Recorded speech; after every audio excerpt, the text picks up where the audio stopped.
अस्सलाम वालेकुम प्यारे दोस्तों, उम्मीद है आप सब ठीक ठाक होंगे और मज़े में होंगे। तो मेरी ईद तो बहुत अच्छी गुजरी, यकीनन आप लोगों की भी ईद बहुत अच्छी गुजरी होगी। काफ़ी दिनों से जो मैंने लाइव स्ट्रीम्स की हैं पिछली, उनमें मैं अक्सर डिस्कस करता हूँ कि अगर आप लोगों ने अपना काम MBBS का process, admission process, visa file, ये चीज़ें बनवानी है तो वो आप मुझसे बनवा सकते हैं अगर आपको किसी कंसल्टेंट की ज़रूरत है। क्योंकि अक्सर लोग जो है मतलब कि जाली फेक कंसल्टेंट्स होते हैं, उनके पास चले जाते हैं और उनसे अपना काम करवाते हैं, जिसकी वजह से उनको नुकसान उठाना पड़ता है। उनको आइडिया नहीं होता उन कंसल्टेंट्स को कि MBBS का प्रोसेस कैसे करते हैं, और इसी वजह से उनका मतलब कि साल भी ज़ाया हो जाता है। तो इस वीडियो में मैं बताने वाला हूँ कि मैं कौन कौन सी सर्विसेज आपको प्रोवाइड करूँगा और आपको कितनी मुझे मतलब कि अमाउंट पे करनी होगी और आप मुझे कैसे कांटेक्ट कर सकते हैं। वीडियो को स्टार्ट करने से पहले मैं आपको बता दूं कि अभी तक IMAT की कोई न्यूज़ नहीं आई। जैसे ही कोई न्यूज़ आती है मैं आपके साथ शेयर करता हूँ, लेकिन कुछ बातें जो मेरे यूनिवर्सिटी का कोर्स कोऑर्डिनेटर है MBBS का, उससे मैंने जाकर पूछी कि मुझे बताएं कि IMAT होगा नहीं होगा, क्या सिचुएशन है। तो उसने मुझे काफ़ी डिटेल्ड आंसर इस क्वेश्चन का दिया। उसने मुझे बताया कि जो IMAT है उसकी अभी तक कोई कंफर्मेशन अभी तक यूनिवर्सिटीज़ को भी नहीं मिली। जो इटालियन एजुकेशनल बॉडी है उन्होंने यूनिवर्सिटीज़ को भी अभी तक कुछ इंफॉर्मेशन नहीं प्रोवाइड की, लेकिन कुछ चांसेस ज़रूर हैं। एक पहला चांस ये है कि जैसे कैम्ब्रिज कंडक्ट करता था IMAT, इसी तरह की कोई और बॉडी हो वो कंडक्ट करे IMAT डिफरेंट कंट्रीज़ में, एक चांस ये है।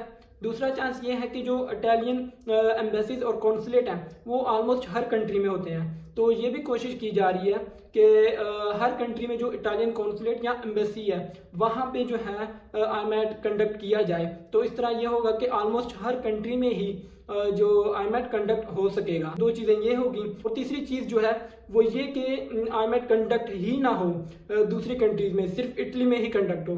तो ये यकीनन परेशानी वाली बात है, लेकिन आप लोगों से मैं रिक्वेस्ट करूंगा कि आप लोग भी दुआ करें। या तो एम्बेसी वाला बहुत अच्छा सीन है कि एम्बेसीज जो है IMAT कंडक्ट कर लें, तो मैं आप लोगों को भी कहूँगा कि आप लोग भी दुआ करें और मैं भी दुआ करता हूँ कि हर कंट्री में IMAT कंडक्ट हो, ताकि हर बच्चे को अपॉर्चुनिटी मिले इटली में आकर MBBS पढ़ने की। ताकि और इन्फॉर्मेटिव वीडियोस के लिए जल्दी से मेरे चैनल को सब्सक्राइब कर लें और साथ में बेल आइकन को भी जरूर दबा दें, ताकि आपको इसी तरह की इन्फॉर्मेटिव वीडियोस की अपडेट मिलती रहे। तो चलिए वीडियो के मेन टॉपिक पे चलते हैं, जो कि है कि मेरी कंसल्टेंसी।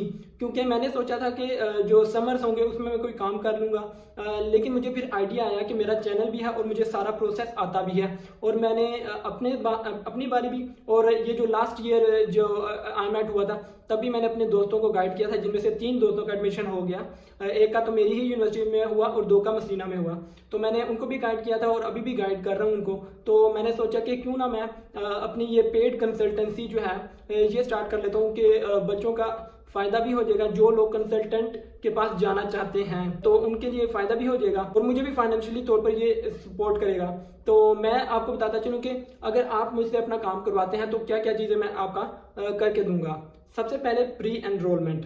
अगर तो आप लोगों ने अभी तक प्री एनरोलमेंट नहीं की तो आप मुझसे करवा सकते हैं, लेकिन मैं आपको सजेस्ट यही करूंगा कि मैंने प्री एनरोलमेंट की वीडियो अपलोड की है। प्री एनरोलमेंट कम से कम आप कर लें, क्योंकि जितनी जल्दी प्री एनरोलमेंट होगी उतनी जल्दी आपकी समरी फॉरवर्ड होगी। प्री एनरोलमेंट आपकी करके दूंगा, आपकी IMAT की रजिस्ट्रेशन करके दूंगा, और IMAT की प्रेपरेशन कैसे करनी है उसमें आपको मैं गाइड करूंगा। इसके अलावा जो स्कॉलरशिप का प्रोसेस है वो मैं आपका करके दूंगा, और इसके अलावा जो वीज़ा फाइल है जो एम्बेसी में आपने प्रेजेंट करनी है, जो चेकलिस्ट के अकॉर्डिंग आपने वीज़ा फाइल बनानी होती है, वो कंप्लीट मैं वीज़ा फाइल और आपका पूरा जो केस होगा वो मैं डिज़ाइन करूंगा। और आपकी जो वीज़ा फाइल होती है ना, ये मेन और बहुत इंपॉर्टेंट होती है, क्योंकि अगर आप IMAT क्लियर कर भी लेते हैं और एडमिशन आपको मिल भी जाता है तो अक्सर लोगों को वीज़ा फाइल का नहीं आइडिया होता, क्योंकि ये कॉम्प्लिकेटेड होती है। क्योंकि वीज़ा फाइल में आपके टैक्स रिटर्न्स आ जाते हैं कि जो बहुत इंपॉर्टेंट होते हैं, और अक्सर लोगों को इनको मैनेज करना नहीं आता।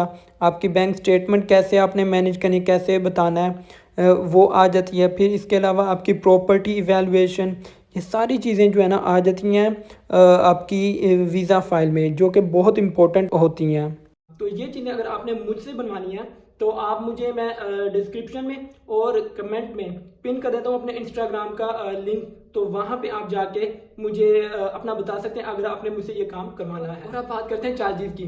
चार्जेस की मैंने जो कोशिश की है कि वो मैं मिनिमम ही रखूँ, क्योंकि आप अगर मोस्टली जो चार्जेस पाकिस्तान में देखते हैं जो कंसल्टेंट चार्ज करते हैं MBBS का, वो तकरीबन 3 लाख से स्टार्ट होता है और वो 5 लाख तक जाता है। लेकिन क्योंकि मुझे तो आइडिया है कि इतने पैसे लगते नहीं हैं MBBS पे, तकरीबन मैंने आपको हमेशा जो मेरी आपने पहली MBBS वाली वीडियो देखी होगी उसमें भी आपने मतलब कि मैंने खुद ही बताया कि जो MBBS का टोटल खर्चा होता है वो तकरीबन 2 लाख होता है। 2 लाख कंप्लीट खर्चा होता है जो आपको मतलब कि हर चीज़ करवा के आपको इतना खर्चा पड़ जाता है। तो ये जो इस 2 लाख तक खर्चा होगा, यानी 2 लाख तक का आपका खर्चा हो जाता है। लेकिन मैंने इस तरह किया कि जो 1.5 लाख होगा वो मैं आपका चार्ज करूंगा आपके सारे प्रोसेस का, ये जितनी भी चीज़ें मैंने आपको बताई हैं। और इसके साथ आपने जो IMAT की या कोई और टेस्ट होगा, कोई सा भी टेस्ट होगा, चाहे उसकी फीस कम हो ज़्यादा हो, वो आपने सेपरेट अपने कार्ड से पे करनी होगी IMAT की रजिस्ट्रेशन के वक्त। तो यानी 1.5 लाख जो होगा वो तकरीबन आपके सारे प्रोसेस का होगा, सारा काम मुझे करना होगा, उसका मैं 1.5 लाख आपसे चार्ज करूंगा।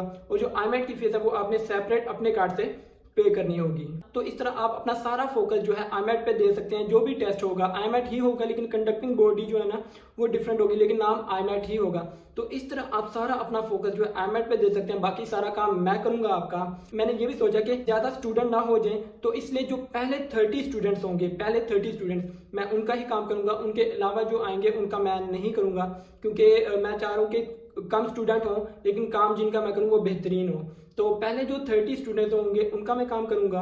और प्राइसेस तो मैंने आपको पहले ही बता दी है, 1,50,000 जो है मैं चार्ज करूंगा सारे प्रोसेस के, और IMAT की फीस आपने खुद पे करनी होगी। और इसके अलावा अगर आप लोग अपना काम खुद करना चाहते हैं, यानी मैं तो यही सजेस्ट करता हूँ स्टूडेंट्स को कि अपना काम जो है एडमिशन प्रोसेस ये सारी चीज़ें खुद ही करें। लेकिन फिर भी अगर आप रिस्क नहीं लेना चाहते, चांस नहीं लेना चाहते, या फिर आप अपने IMAT पे ज़्यादा फोकस करना चाहते हैं, तो ये आप मेरी कंसल्टेंसी ले सकते हैं। जो सर्विसेज मैं प्रोवाइड कर रहा हूँ वो अवेल कर सकते हैं। इसके अलावा अगर आपके पास पैसे नहीं है तो आप कुछ किसी तरह खुद मैनेज करें। और बाकी सारी वीडियो तो मैं अपलोड करता ही हूँ और गाइड भी मैं आप लोगों को कर ही रहा हूँ। तो ये वीडियो का और इस कंसल्टेंसी का मतलब सिर्फ ये है कि जो लोग अपना काम करवाना चाहते हैं किसी और से, जिनके पास टाइम नहीं है, जिनको बिल्कुल आइडिया नहीं है, जो बिल्कुल रिस्क नहीं लेना चाहते, और जो बिल्कुल IMAT पे फोकस करना चाहते हैं, ये सारी बातें, ये सारा काम, ये जो कंसल्टेंसी है ये मैं उनके लिए स्टार्ट कर रहा हूँ। बाकी लोग जो अपना काम खुद कर सकते हैं वो ज़रूर खुद करें। तो चलिए इस वीडियो को इधर ही ख़त्म करते हैं। शुक्रिया, अल्लाह हाफिज़।